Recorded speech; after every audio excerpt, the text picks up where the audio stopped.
Bismillahirrahmanirrahim. Assalamualaikum warahmatullahi wabarakatuh. Alhamdulillah, nahmaduhu wa nasta'inuhu wa nastaghfiruh wa na'udzu billahi min shururi anfusina wa min sayyiati a'malina. من يهده الله فلا مضل له ومن يضلل فلا هادي له أشهد أن لا إله إلا الله وحده لا شريك له وأشهد أن محمدا عبده ورسوله اللهم آت نفسي تقواها وزكيها أنت خير من زكاها أنت وليها ومولاها Amin, Allahumma amin, amma ba'd. Ikhwatul iman, ikhwatul fiddin, usikum wa iyaya bitaqwallah, faqad faza man ittaqa. Alhamdulillah, summa alhamdulillah ikhwan, kita sambung membaca majlis ta'lim kita ini. An-Nabiyul Karim kana mu'alliman, iaitu Nabi yang agung, Nabi yang mulia. Dia adalah seorang pendidik yang diterjemah ke dalam bahasa bersama Rasulullah sallallahu alaihi wasallam mendidik generasi idaman. Buku ini ditulis oleh Dr. Fadli Ilahi. Pada waktu ini kita sampai pada bab yang pertama, muka surat 13. Jadi bab yang pertama kita akan tengok dalam buku ini. Buku ini kita lebih akan berkenalan dengan tabiat Rasulullah di dalam mendidik umat. Kita akan kenal akhlak Rasulullah. Kata penulis, bab pertama, Nabi memilih waktu yang tepat. Dalam dakwah Nabi, dalam pendidikan Nabi, bimbingan Nabi, dia akan memilih waktu yang tepat. Saya terangkan sedikit di sini. Kenapa Nabi memilih waktu yang tepat? Kerana pertama, dakwah yang Nabi nak lakukan itu ialah bermuatankan apa yang dimaukan Tuhan. Boleh Pak Cik Din? Saya ulang. Kenapa Nabi memilih waktu yang tepat? Waktu yang tepat artinya waktu yang tepat untuk menyampaikan isi dakwah. Kenapa? Kerana dakwah yang Nabi lakukan itu berisikan kemahuan Tuhan. Dalam ayat yang kita duk baca selalu dalam suratul Nahli, ud'u ila sabili rabbika. Betul? Serulah manusia, ud'u ila sabili rabbika, serulah mereka ke jalan Tuhan kamu. Jadi bila Nabi akan sampaikan apa yang Tuhan nak sampai, maka Nabi akan memilih masa yang sesuai supaya masa itu tidak menjadi penghalang kepada isi dakwah Nabi nak disampaikan. Kemungkinan bila Nabi sampai sesuatu dari Tuhan, masa tak sesuai dengan emosi umat, maka umat akan tolak. Sebenarnya umat bukan nak tolak dakwah Tuhan, tetapi umat nak tolak masa yang tak sesuai. Dibimbangi penolakan masa dijadikan hujah menolak Tuhan, maka Nabi memilih waktu yang sesuai. Kalau waktu yang sesuai disampaikan isi muatan dakwah yang sesuai, umat tolak juga, maka ketika itu tidak ada alasan umat menolak, melainkan dikatakan umat menolak dakwah Tuhan. Kita pergi sampai sesuatu yang benar pada dia ketika dia baru buka mata pagi. Dia buka mata pagi, kita bagi tahu yang benarnya sembahyang subuh tidak ada kunut. Dia baru buka mata. 5 suku. Kita tersilap lagi sembahyang subuh, ajak diri jangan baca kunut. Dia dengan mata macam ikan sepat, dengan tak sesuai, silap-silap dia boleh marah kita. Dibimbangi kita mengambil keputusan tak betul. Tengok aku sampai sunnah pun dia tolak.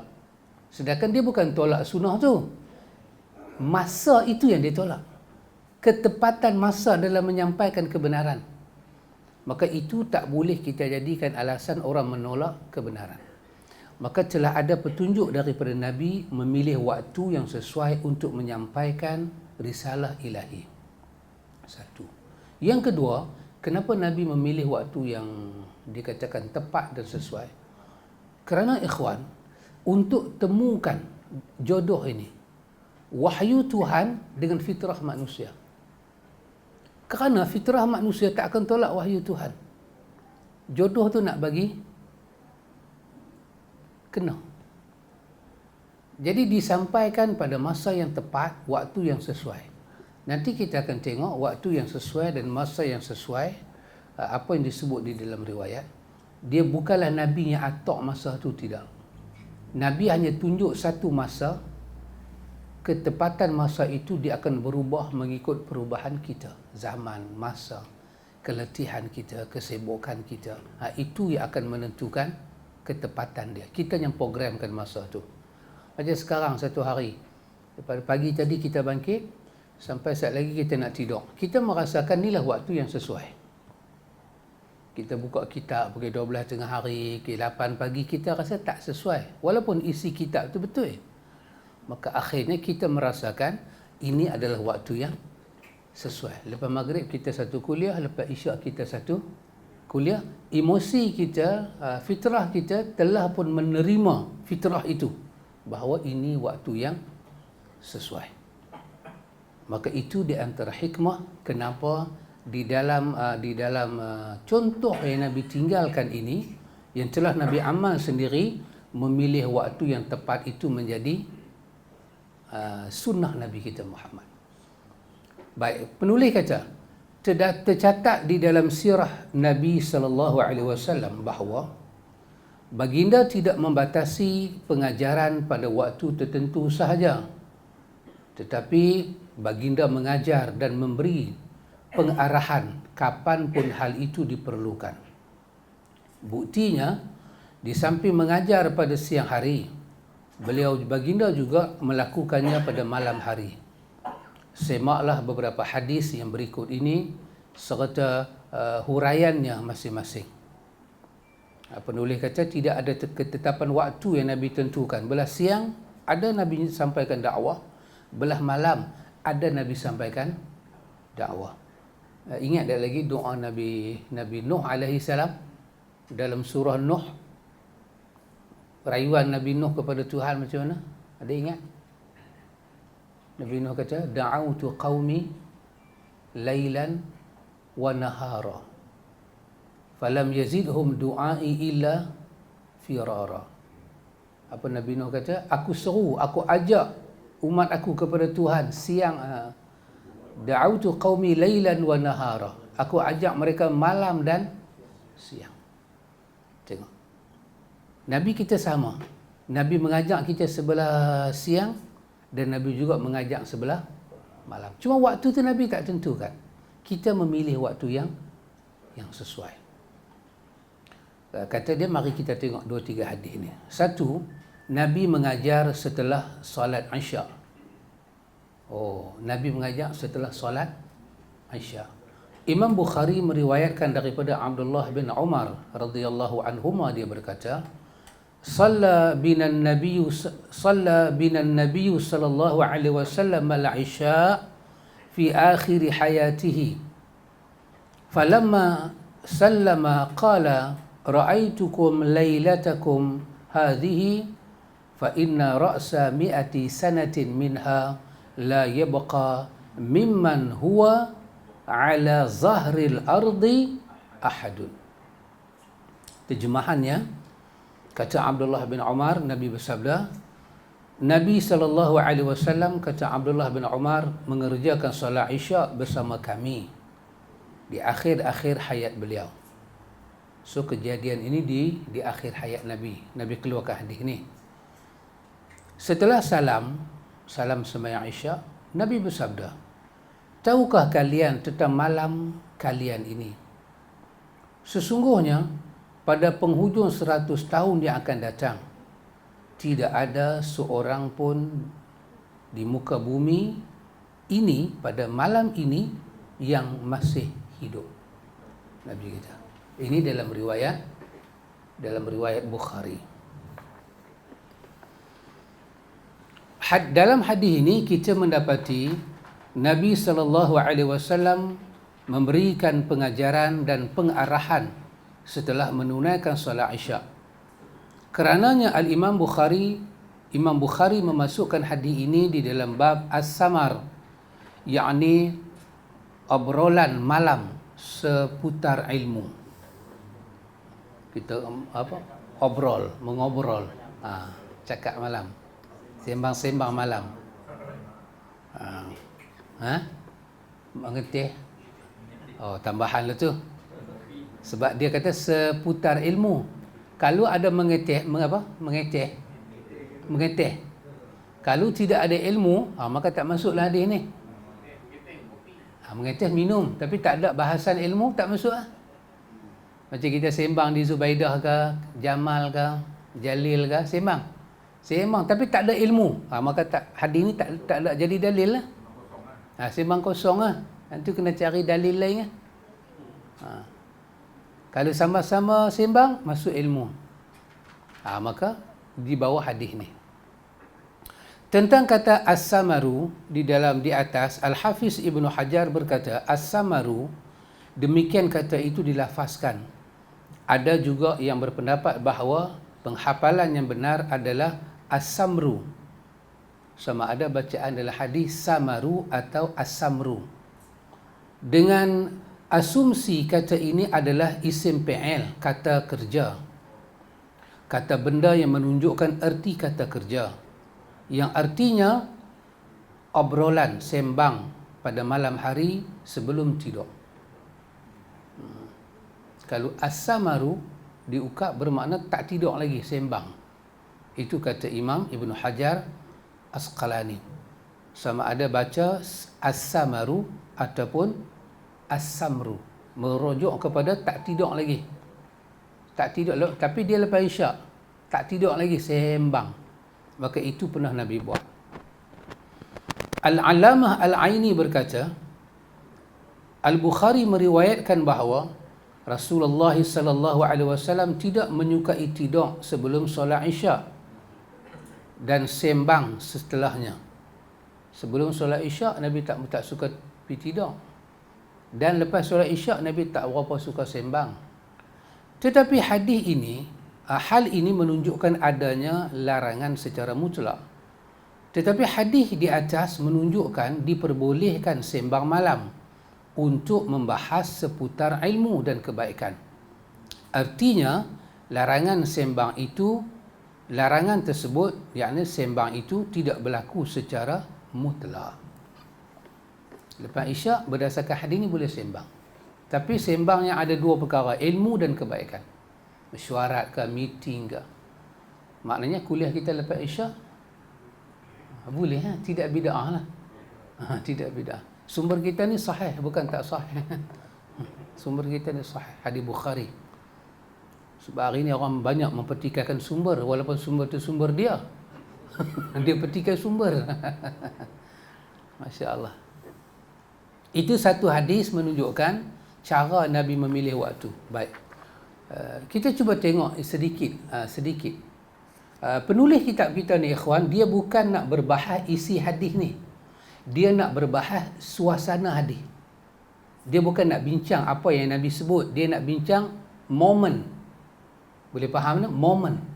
Nabi mengeluarkan hadis ni lepas daripada solat Isyak. Itu yang dia nak bahas. Apa yang Nabi sebut, dia tak nak bahas. Sebab dia bukan nak membahas hadis. Dia nak membahas dalil pada tajuk dia. Cuma saya katakan sajalah kita tengok sedikit hadis ini. Hadis ini pernah jadi suatu hadis yang banyak pihak berbincang berkenaan dengan malam Nabi sebut tu. Nabi kata, daripada kita ni, hampa yang duduk depan aku ni, lepas 100 tahun siapa pun tak akan hidup dah. Lepas 100 tahun. Siapa pun takkan hidup.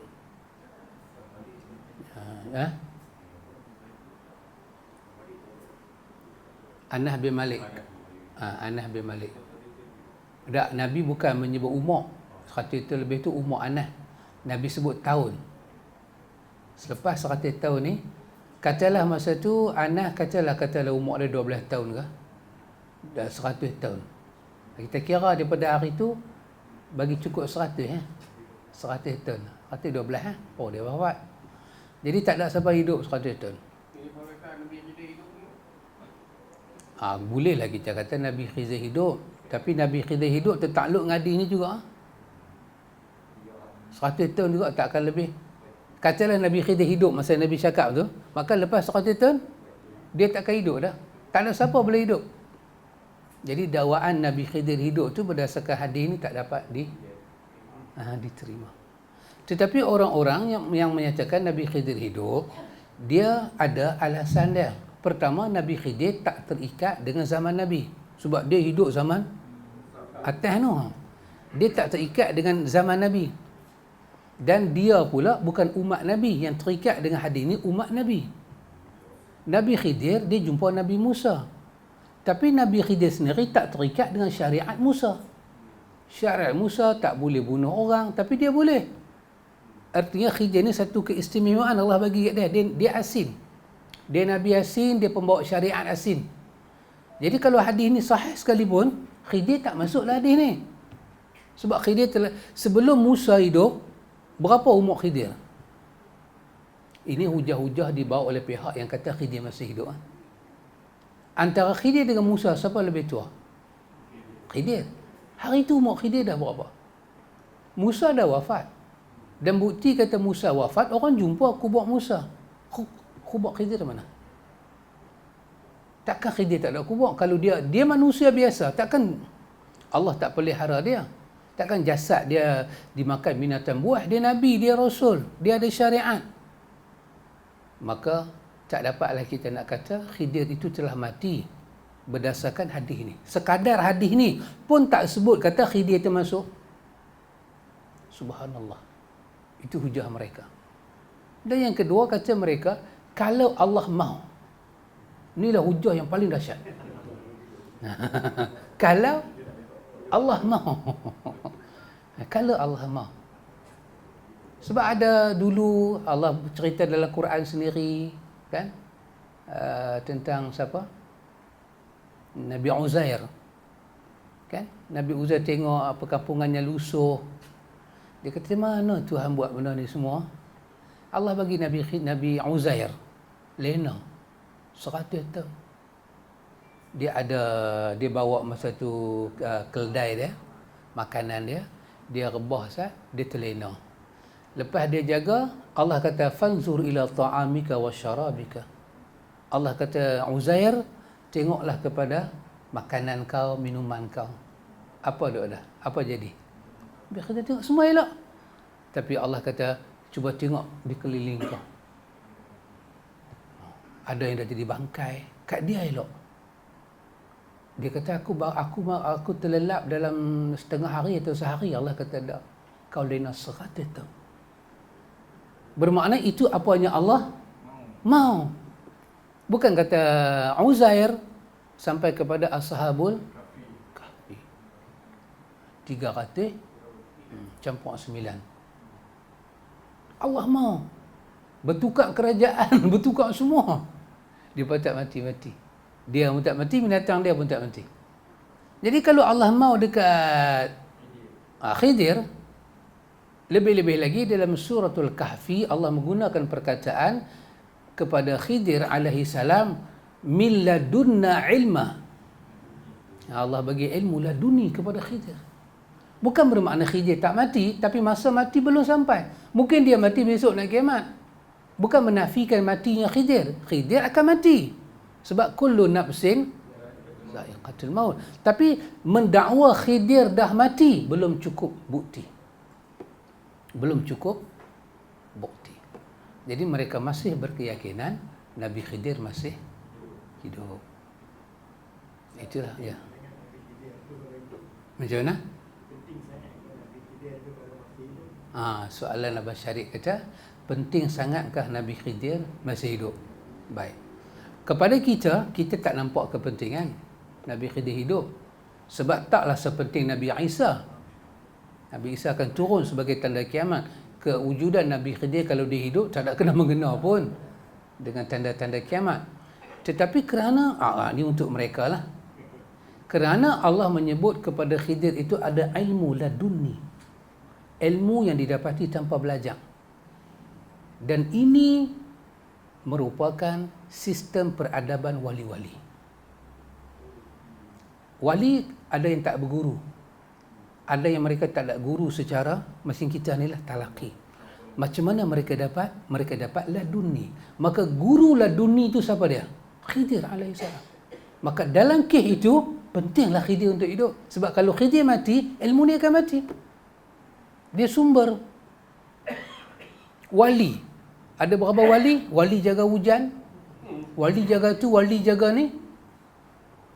So, hal wali, 4 wali yang jaga macam-macam. Baik, daripada mana wali ni semua dapat hak itu? Sebab salah satu dakwaan, wali kita tak nampak. Dan wali kita tak tahu. Macam mana mereka dapat? Siapa yang endorsekan kelebihan mereka? Khidir alaihissalam.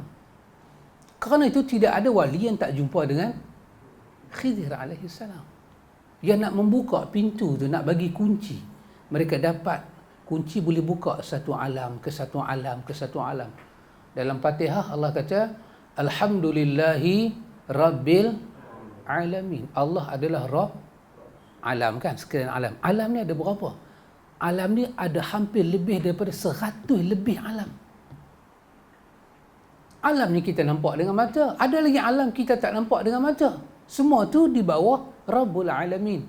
Maka bila Allah bagi miftah, kunci, satu alam dapat dibuka, satu alam dapat dibuka. Maka yang bawa kunci itu adalah Khidir. Tapi kalau Khidir itu mati, bermakna banyak alam tak dapat dibuka. So, Abang Syarif tanya sangat kan, kenapa penting? Saya telah jawab. Ini jawapan dulu-dululah Abang Syarif, bukan saya sekarang, dulu-dululah saya jawab. Untuk kita tahu kenapa mereka bersungguh sangat menyatakan Khidir itu tidak mati. Dan kenapa mereka tak memasukkan Khidir di bawah hadis ini. Jadi sekurang-kurangnya kita tahu. Inilah benda yang paling susah kita nak patahkan hujah. Suatu keyakinan yang wujud di atas dalil yang umum, kemudian dalil itu agak bertentangan dengan dalil yang khusus. Kita tahu, kita bila sembelih ayam, kita sembelih ayam semua, lembu ke ayam, hati kita makan. Limpa barang dalaman dia kita makan, kan? Barang dalaman dia kita makan. Sedangkan hati itu darah betul. Hati itu darah. Quran menyatakan diharamkan kepada kamu darah. Kita tak boleh makan darah. Itu nas Quran. Hurriman alaikumuddam. Haram makan darah. Itu nas Quran. Maka dalam ilmu dikatakan ini dalil umum. Dalil umum. Yang menyatakan 2 bangkai boleh makan, 2 darah boleh makan, hadis Ibnu Umar, itu dikatakan dalil yang mentakhsiskan yang umum. Kalau tak ada dalil khusus ni, dalil umum akan dipakai dengan caranya umum. Nama kata darah, tak boleh makan. Allah tak bagi makan. Bukan tak bagi benda lain, tak bagi makan. Tapi kerana ada dalil yang khusus, hadis Ibnu Umar yang menyebut uhilla lana maitatani waddamani, dihalalkan kepada kami 2 darah, 2 bangkai. Perkataan dia uhilla lana, dihalalkan kepada kami. Maka dihalalkan kepada kami, mesti ada pihak yang menghalalkan. Dihalalkan pada kami. Ini dalam ilmu hadis dia kata ucapannya mauquf tapi makna marfu'. Yang ucap itu sahabat, tapi nilai ucapan dia marfu', sabit daripada Nabi. Sebab siapa berani kata halal, siapa berani kata haram? Dia kata bukan aku yang kata halal, bukan aku yang kata haram, dihalalkan kepada kami. Kami itu sahabat. Siapa yang bagi halal? Nabi. Maka makna hadis itu marfu'. walaupun kedudukan hadis itu mauquf, dia sahih dengan kedudukan marfu'. Maka daripada situ dikatakan hadis ini takhsis, mengkhususkan maknanya umum yang ada dalam surah Al-Maidah itu. Demikian yang ni. Kalau kita kata Nabi Khidir hidup, umum lah. Tetapi kita ada dalil yang khusus untuk menyatakan lepas 100 tahun dah tidak ada siapa boleh hidup, walaupun dia nabi, walaupun dia sahabat, tak ada hidup.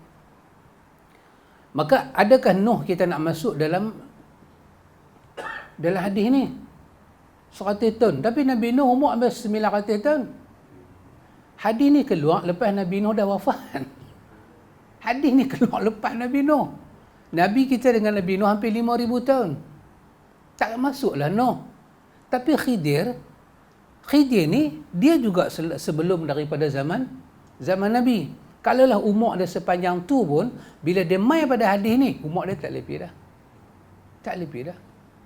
So kalau orang bertanya pada kita, okeylah kalau Nabi Khidir mati, mana kubur dia? Jenuhlah kita nak jawab. Tapi tak apa, kita jawab. Kita jawab dengan perkataan yang dibuat oleh ahli-ahli pengkaji sejarah. Apa mereka kata? Dalam dunia ni, hanya kubur Nabi Muhammad sahaja yang dapat dipastikan kesahihannya. Lain tidak ada. Lain tidak ada. Tak dapat dipastikan sahih. Itu ahli, bahasa orang putih panggil apa? Duk pergi kaji ni? Arkeologis.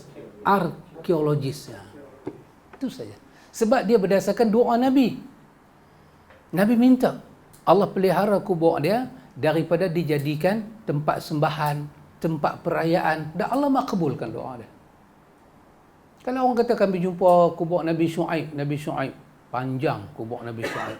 Kami jumpa kubur Nabi Adam, kami jumpa kubur Nabi Ibrahim.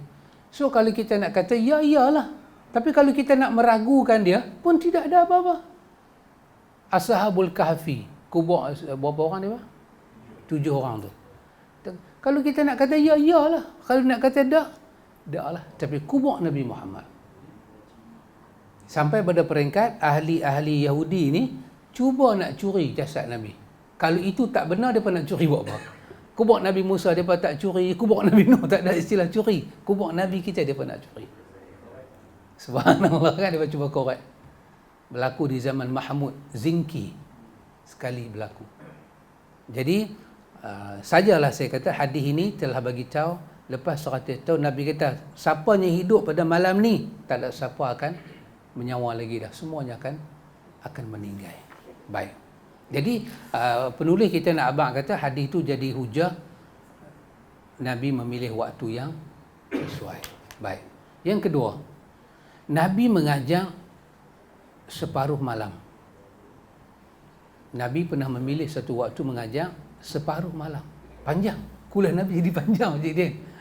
Perbetul boleh tempat duduk perbetul siap. Panjang. Separuh malam. Imam Bukhari meriwayatkan daripada Anas radhiyallahu an. Dia berkata, "Nazartu an-nabi sallallahu alaihi wasallam lailatan hatta kana shatrul lail yablughu fajaa fa shalla lana summa khatabana faqala ala innan nasa qad sallu summa raqadu wa innakum lam tazalu fi salatin man tazartumus salata." Terjemahannya, kata Anas bin Malik, kami pernah menunggu Nabi SAW pada suatu malam hingga mendekati separuh malam. Di bawah tu dia buat nota kaki nombor 5, ya belughuhu tu dia kata artinya mendekati separuh malam. Lalu Nabi datang dan salat bersama kami. Setelah itu baginda berkhutbah di hadapan kami. Baginda berkata, ketahuilah sesungguhnya orang-orang selain kita telah mengerjakan salat kemudian mereka tidur. Adapun kalian yang menunggu salat akan dianggap sedang mengerjakan salat selama kalian mau menantikan datangnya pelaksanaan salat. Itu hadis dia. Nabi kata, aku tahu orang lain dah tidur dah. luar Madinah ni, Islam kampung-kampung lain dah tidur dah. Hampa aja tak tidur lagi, hampa tunggu aku. Tapi ingat Nabi kata, kerana hampa duk tunggu waktu solat ni, hampa diberi pahala oleh Allah macam mana orang solat. Baik. Ya. Boleh Ustaz tak masuk khutbah. Khutbah ni orang petikai kan. Sebab orang kata khutbah ni ada jemaah haji dan Idul Fitri. Khutbah. Khutbah. Oh. Jadi ada khutbah tu maksudnya Nabi naik atas mimbar. Dia katakan fasalla bina. Nabi sembahyang dengan kami, summa khatabana, dan Nabi menyampaikan khutbah. Baik. Nabi menyampaikan khutbah kepada kami. Baik. Ada dua makna. Satu, khutbah dengan makna kata khatib bermakna berpidato. Juru cakap, Nabi bercakap, Nabi berpidato. Yang kedua, khutbah, kalau kita kata khutbah bermakna orang itu menyampaikan sesuatu. Ada sesuatu yang disampaikan. Kalau kita tengok teks hadis ni, Nabi naik atas mimbar. Nabi naik atas mimbar, Nabi bercakap. Tapi bukanlah hari Jumaat. Sebab makna khutbah di sini, Nabi bercakap sesuatu, berpidato. Berceramah lah kita kata, berkuliah. Tapi Nabi pilih naik atas mimbar. Sebab apa? Sebab tempat tu tinggi dan semua jemaah nampak Nabi. Bukan saja Nabi guna mimbar itu untuk Jumaat raya, tapi untuk apa-apa yang Nabi rasa penting, Nabi akan naik. Nabi hanya melangkah 3 langkah atas mimbar dia dan dia akan bercakap. Apa dia nak cakap, dia cakap. Maka dia naik, dia berkata, ala innan nasa qad sallu summa raqadu. Manusia semua dah tidur, ada sembahyang, dah semua telah tidur. Cuma hampa Nabi kata, wa innakum lan tazalu fi salati. Hampa je tak tidur lagi. Man tazartum as-salah, kerana kamu tunggu salat, kamu diberi pahala. Baik. Kenapa Nabi naik atas mimbar? Kerana Nabi nak menyampaikan sesuatu yang besar yang sahabat tak tahu. Apa dia? Pahala menunggu solat ini macam solat. Ini besar. Takut sahabat rasa lama lah kita tunggu, lama Nabi tak keluar. Dia takut rasa buang masa. Tak, Nabi kata, tidak buang masa. Hampa tunggu ni, hampa dikira macam dalam solat. Walaupun hampa tak start solat lagi. Di satu sudut, hadis ni juga bagi tahu pada kita betapa besarnya pahala menunggu kedatangan Rasulullah. Macam orang solat. Yang sahabat tunggu, wahai kalau mereka nak semayang, mereka boleh semayang. Tapi mereka tunggu siapa? Mereka tunggu Nabi. Inilah menunjukkan kedudukan Nabi. Umat menanti Nabi. Macam kita menantikan kelas-kelas hadis, guru-guru hadis nak keluar. Bukan guru hadis itu Nabi, tak. Tapi bila dia keluar nak menyampaikan pasal Nabi, ganjaran dia besar. Tunggu kita tu, besar ganjaran dia. Sebab kita tunggu nak dengar sesuatu daripada Rasulullah. Baik. Penulis kata dalam hadis ni kita mendapati bahawa Nabi menyampaikan khutbahnya di hadapan para sahabat ketika waktu mendekati separuh malam. Maknanya lewat dah lah daripada waktu biasa tu. Imam Bukhari memasukkan hadis ini dan hadis sebelumnya dalam kitab waktu-waktu salat. Dan keduanya diletakkan pada bab obrolan malam seputar ilmu agama dan kebaikan setelah Isyak.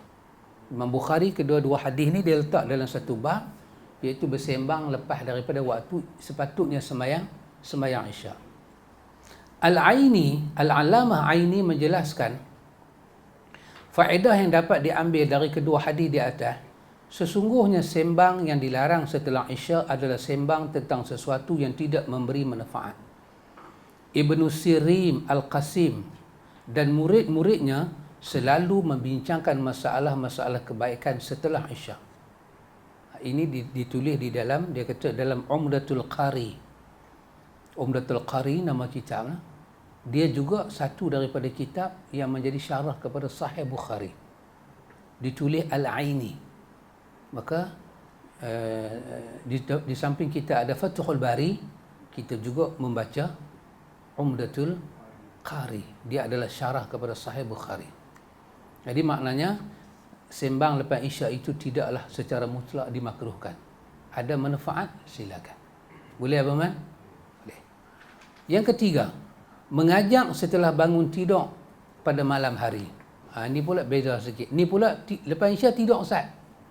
Tu bangkit. Lepas tu Nabi bagi ceramah. Tengok. Imam Bukhari meriwayatkan daripada Ummu Salamah radhiyallahu anha, dia berkata, "Istayqadha an-nabiy sallallahu alaihi wasallam dhata lailatin faqala subhanallah madza unzila al-lailata min al-fitan wa madza futiha min al-khaza'in ayqizu sawahibatil hujur farubba kasiyatin fid dunya ariyatin fil akhirati." Terjemahan dia daripada isteri Nabi, Ummu Salamah. Ummu Salamah kata pada satu malam Nabi SAW terbangun dari tidur lalu bersabda, "Maha suci Allah, fitnah yakni musibah apa yang diturunkan pada malam ini, perbendaharaan yakni rahmat apa yang dibukakan. Bangunkanlah isteri-isteriku yang tinggal di bilik-bilik ini. Berapa banyak perempuan yang berpakaian ketika di dunia namun dia telanjang di akhirat." Kita cuba tengok sedikit yang dibuat nota kecil itu, nombor 9 di bawah tu. Rasulullah mengungkapkan rahmat Allah dengan perkataan perbendaharaan al-khazainu, seperti firman Allah Ta'ala, "Khazainu rahmati rabbika", perbendaharaan rahmat Tuhanmu, dalam surah Sad ayat 9. Dan baginda mengungkapkan kalimah azab dengan kata fitnah yakni bencana, kerana fitnah itu adalah suatu azab. Ini dia kata dapat dilihat huraian dia dalam Fathul Bari.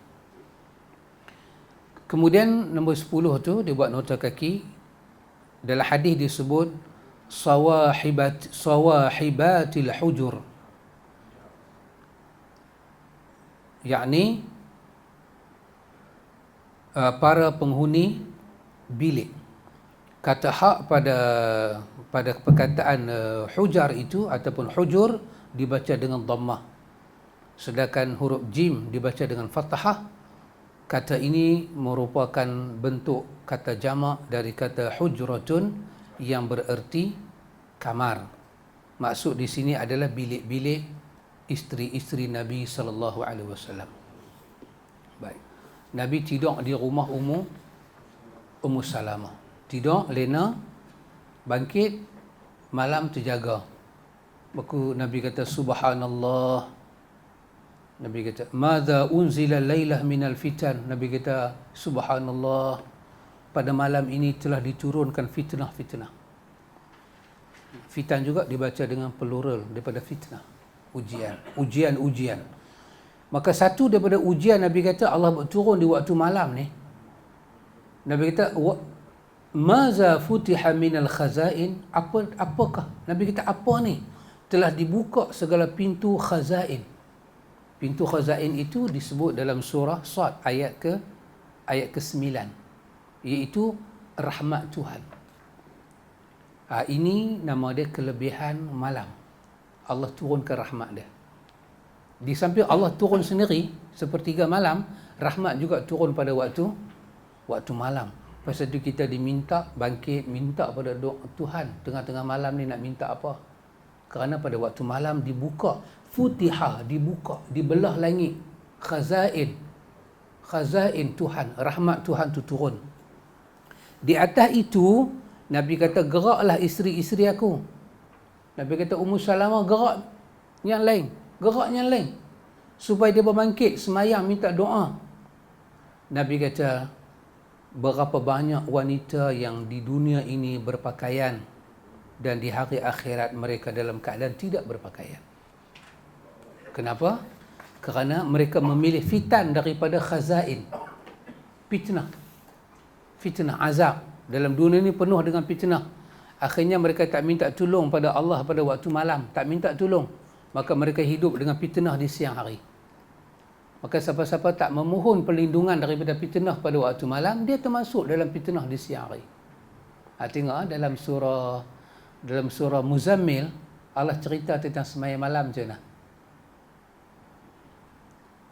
Allah kata inna nasyi'atan hiya ashaddu wa atwamu. Macam mana? Inna nasyi'atan mina. Sembahyang malam itu, kata Allah, dia lebih meluruskan bacaan kamu dan hati kamu. Lepas tu Allah kata innalaka fin nahari sabahan tawila. Allah kata kerana kamu di sebelah siang ni mempunyai pekerjaan yang sangat lama, sibuk urusan kamu lama. Wadhkur isma rabbika wa tabattal ilaihi tabtila. Maka sebutlah nama Tuhan kamu, kosongkanlah masa kamu untuk Tuhan di sebelah malam.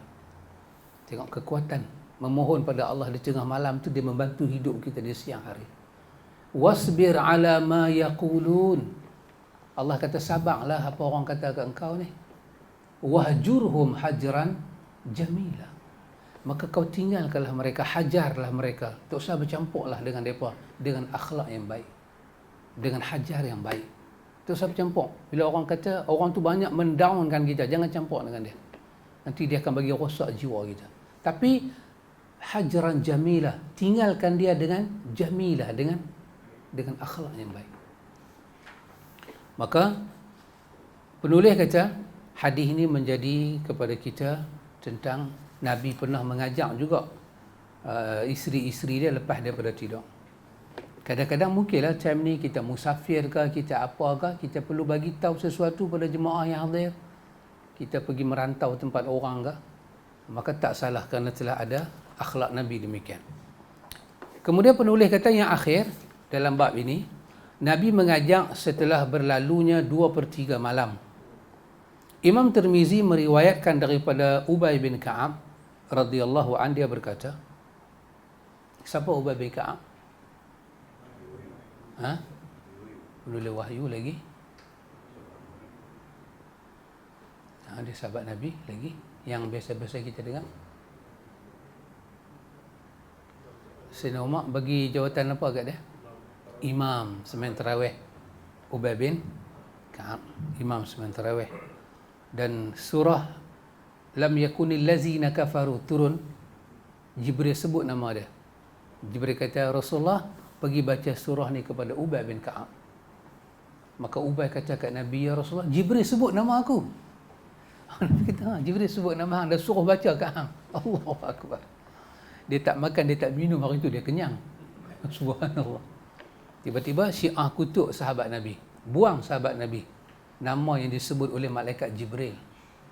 Dan saya pun tak pernah dengar tarikat Ubay bin Ka'ab. Saya tak tahu pasal orang tak mau ambil tarikat Ubay bin Ka'ab sedangkan disebut oleh Jibril. Orang kata kami ambil tarikat daripada jalan Abu Bakar As-Siddiq. Kan? Baik. Saya pun heran. Kenapa Abu Bakar semulia itu ada 4 khalifah Nabi kan? Yang Nabi kata bila aku wafat nanti ada banyak perselisihan kan? Pegang sunnah aku, pegang sunnah 4 khalifah, betul? 4 khalifah tu siapa dia? Betul kan? Tapi saya pun heran. Kenapa 4 khalifah ni mereka Tuhan tak bagi tugas jaga alam?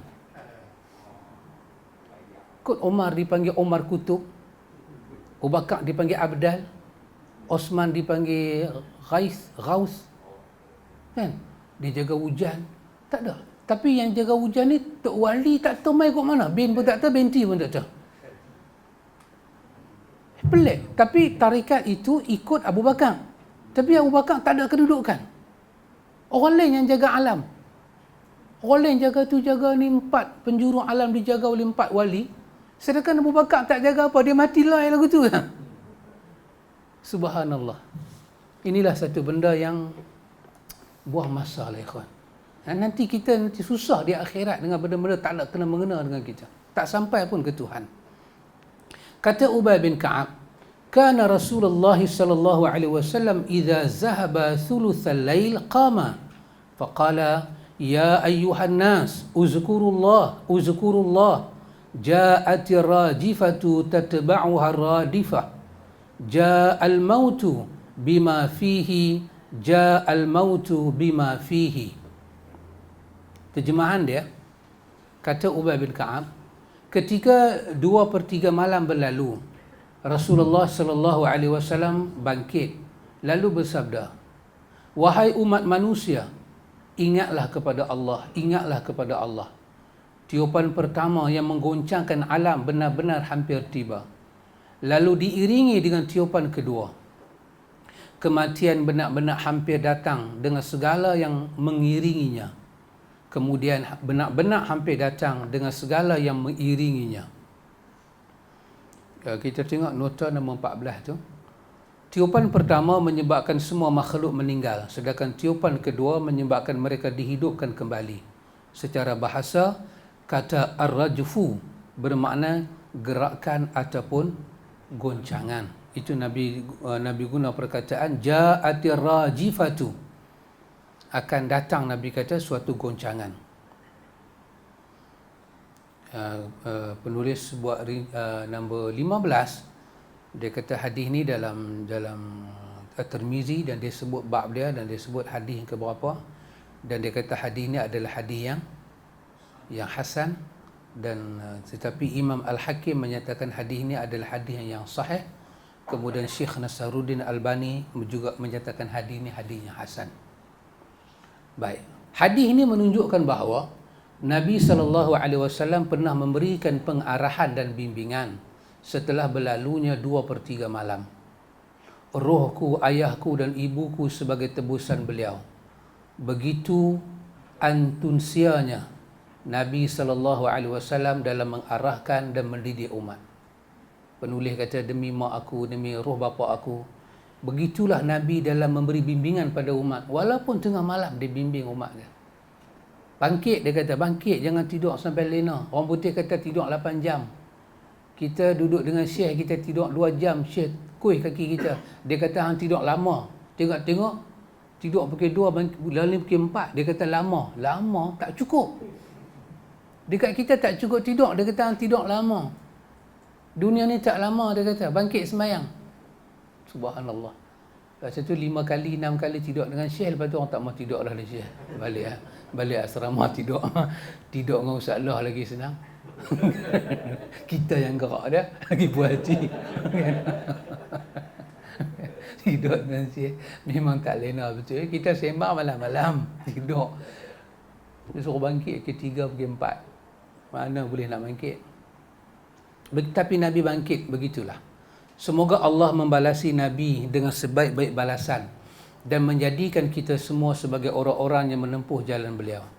Sesungguhnya Allah Maha mendengar lagi Maha memakbulkan doa.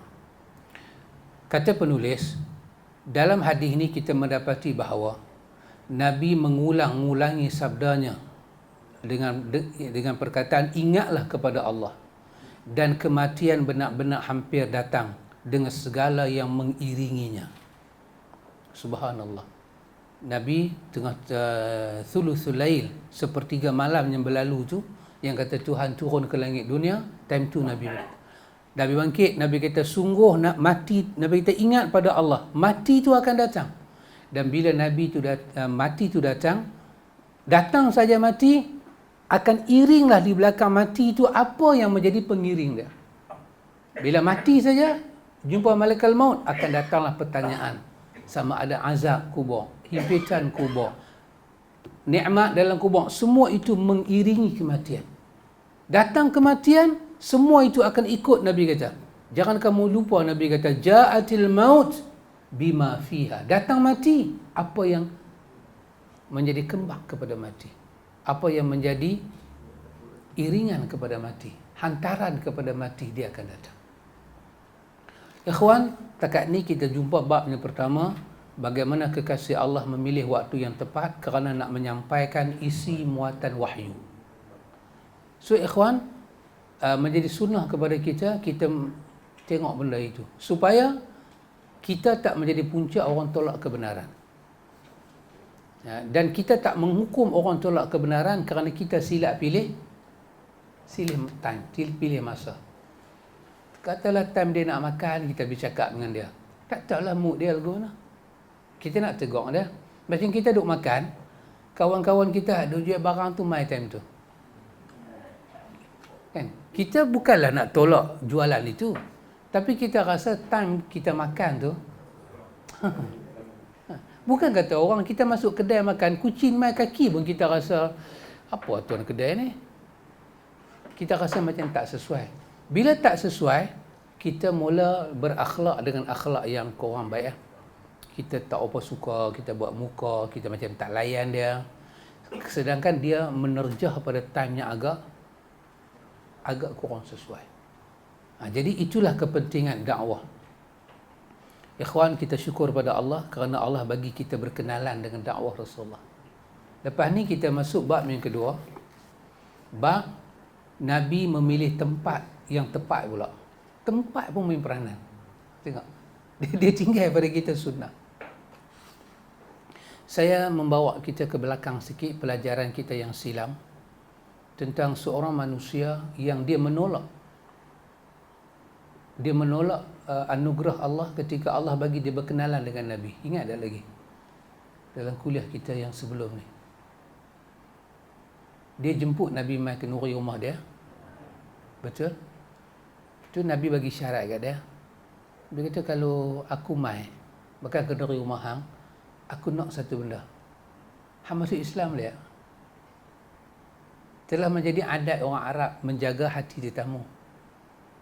Dia kata kat Nabi boleh. Tiba-tiba kawan baik dia, kan, dengar kata dia nak buat majlis, jemput Nabi. Kawan baik dia kata, hang panggil siapa? Hang panggil Muhammad. Kawan baik dia ni siapa dia? Umayyah bin Khalaf. Kembar dengan Ubay bin Khalaf. Ni tokey kepada Bilal bin Rabah ni. Dia kata, hang panggil Muhammad. Dah aku dengar kata kalau Muhammad pi rumah hang nak masuk Islam. Dia kata, dah mak lagu tu. Dia kata, kalau hang panggil Muhammad, hang tak payah panggil aku. Hang nak juga aku pi dalam majlis Muhammad ada, aku nak buat satu benda kat aku. Hang halau Muhammad keluar depan khalayak ramai. Baru aku boleh duduk majlis hang. Dia, Nabi dihormat. Orang ni pun dia sayang. Pasal kawan ni banyak tolong bisnes-bisnes hidup dia. Nama dia siapa? Ingat lagi nama dia? Uqbah bin Abi Mu'ayth. Uqbah bin Abi Mu'ayth. Dia tolak. Allah bagi kat dia. Dia tolak Nabi. Akhirnya Nabi pun main majlis itu. Apa tadi nama dia? Umayyah bin Khalaf. Ubay bin Khalaf pun main. So dia duduk tengah-tengah. Muhammad kawan baik. Ini bukan kawan biasa, ni Khalil. Bukan sahabat Khalil. Khalil ni memang dah jadi isi dengan kulit dah. Oh, kamcin betul punya Khalil. Sahabat boleh ranjau juga. Ni Khalil. Khalil takkan ranjau. Khalil betul.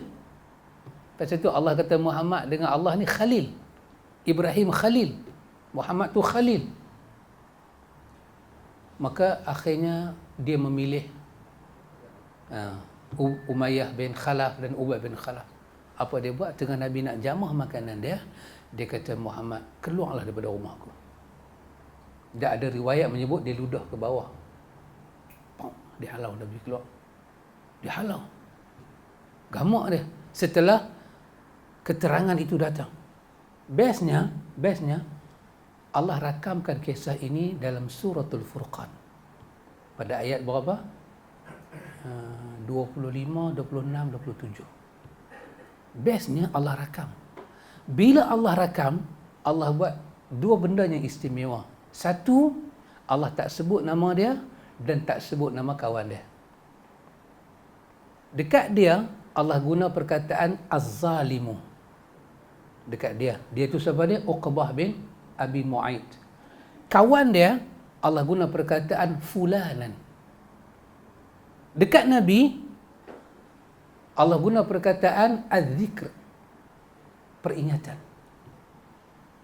Allah tak sebut nama dia, tak sebut nama kawan dia. Bestnya, ayat ni, bila turun, Allah guna perkataan Yauma ya'addu zalimu ala yadayhi. Allah kata pada hari si zalim itu, Uqbah bin Abi Mu'aid akan gigit jari dia. Gigit jari ni kerana menyesal, gigit dia sampai luka, menyesal. Dan dia kata, alangkah celakanya aku. Ittakhaztu ma'ar rasuli sabila. Kenapalah aku tak ikut jalan Rasul? Kenapa aku tak ikut jalan Rasul? Laqad adallani.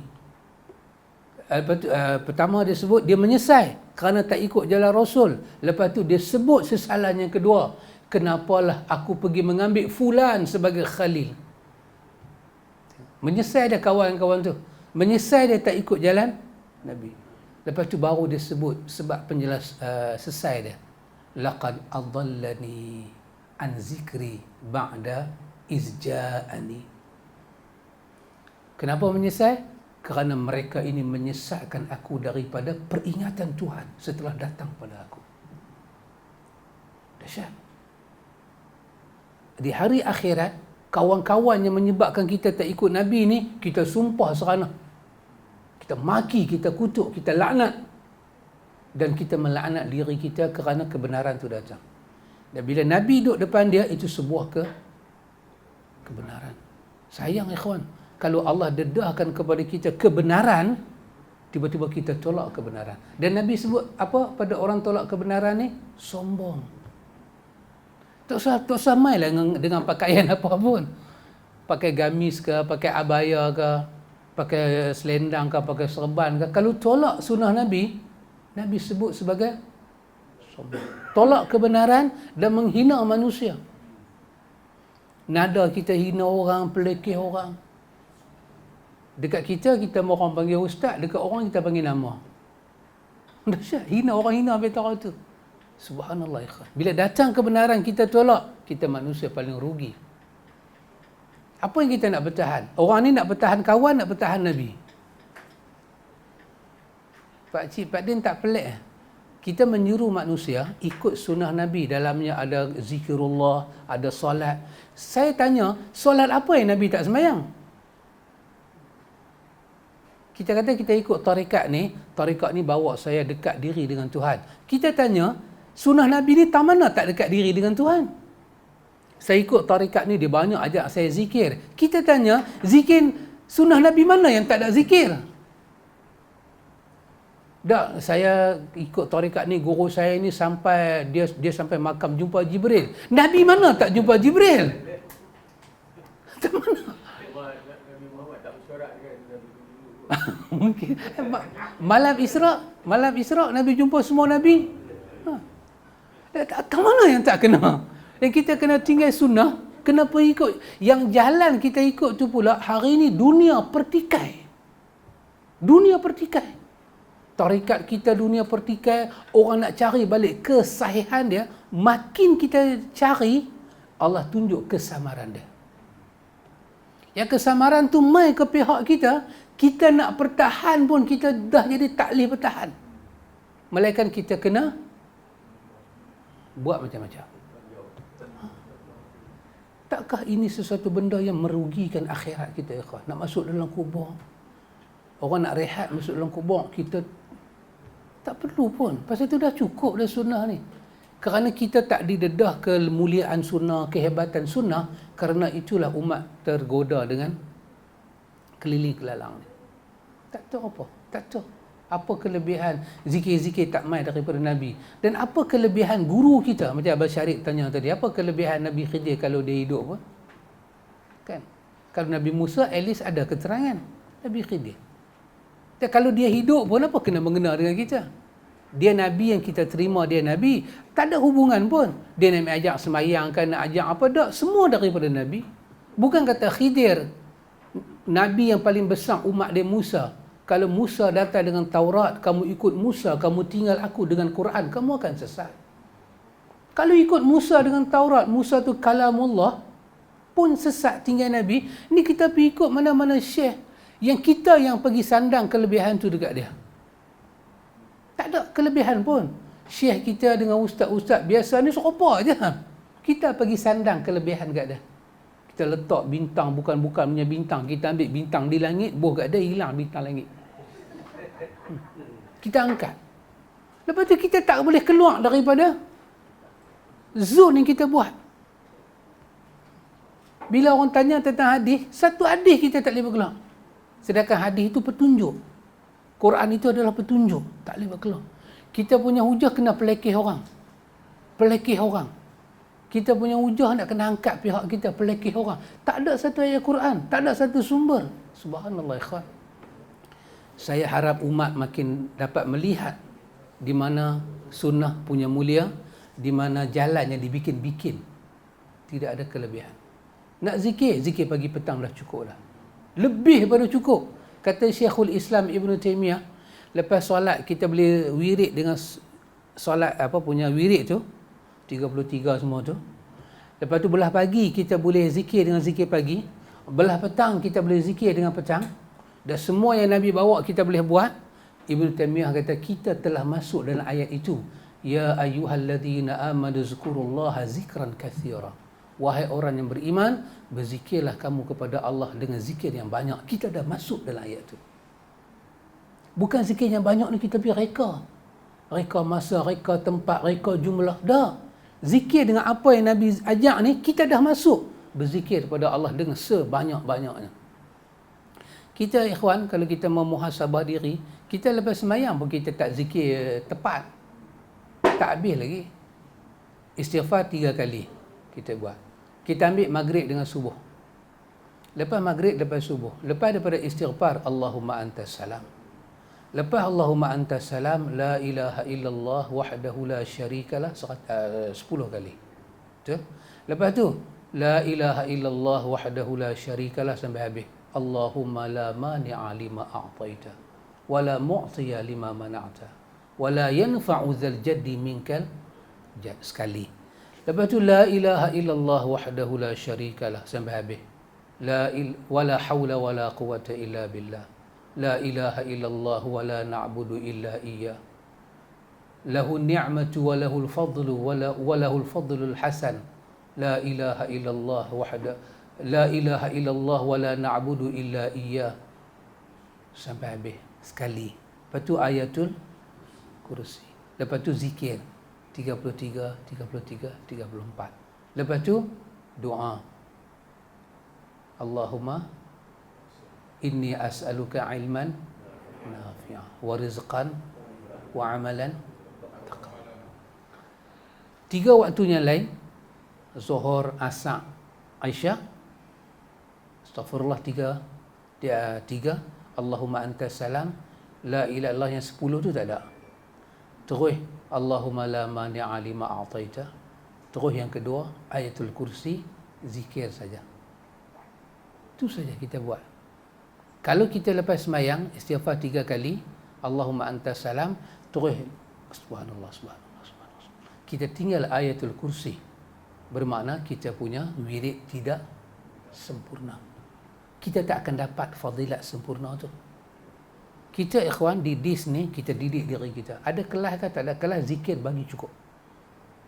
Supaya dia menjadi kita punya zikir bagi cukup. Selagi tak cukup, jangan buat kerja lain. Sebab kita tahu bila kita dah start buat kerja lain, tak boleh nak back kepada zikir dah. Kita duduk, kalau kita rasa nak buat ba'diyah, pergi buat ba'diyah dulu. Kalau kita rasa ba'diyah kita boleh tunda sat lepas zikir, zikir dulu. Duduk sat. Kalau rasa nak tergenci, nak apa, lari pergi lah, jangan pergi tunggu pula. Kena tukar satu kapel. Okay. Pergi kencing. Sat lagi dah ambil uduk balik, mai sambung. Buat ba'diyah dulu pun boleh, ataupun sambung dulu pun boleh. Zikir lepas sembahyang ni, kita bagi cukup macam Nabi ajar. Kenapa ya ikhwan, Nabi kita tak menyesal? Tak menyesal Nabi kita. Kalau kita kalut tasbih daripada 33, kita jadikan dia 10 pun boleh. 11 pun boleh. 25 pun boleh. Ada riwayat belaka. Kalau kita sibuk kan, buat lagu tu. Tapi dia punya bacaan-bacaan tu kita bagi cukup, bagi lengkap, dan jangan tambah, jangan kurang. Kita akan dapat nikmat. Lepas tu zikir pagi dan petang. Walaupun kita start dengan baca buku, kena buka bola poket, tak apa. Habis-habis asar tu tak sampai 10 minit. Tak sampai 10 minit. Orang tua pun buat 10 minit je. Orang muda, lagilah express. 5 minit dah siap dah. Sat sangat. Habis tinggi satu bacaan tu ada 3 kali je. Lepas tu bacaan subhan istighfar yang 100 kali. Boleh buat 10. Tak jauh mana pun. Lepas subuh pun demikian. Bagi salam subuh, terus baca zikir pagi. So kita belum bergerak ke mana lagi. Baca buku pun tak apa. Kalau kita boleh buat benda ni ikhwan, hamailah tarikat. Nama apa pun kita tak perlu ikut. Walaupun guru dia ada sayap, boleh terbang pergi matahari, patah balik pergi bulan. Tak payah pergi di pantai Aceh, pergi tengok bulan di bulan tu. Tak perlu ikut. Tak perlu ikut. Pasal kita tak tahu kelebihan sunnah. Dan orang kita sebenarnya ikhwan tak tahu kelebihan seorang Nabi dan Rasul. Di mana diangkat guru-guru lain lebih tinggi daripada Nabi dan Rasul. Kelebihan wali ni terlampau sangat. Mengatasi Nabi dan Rasul.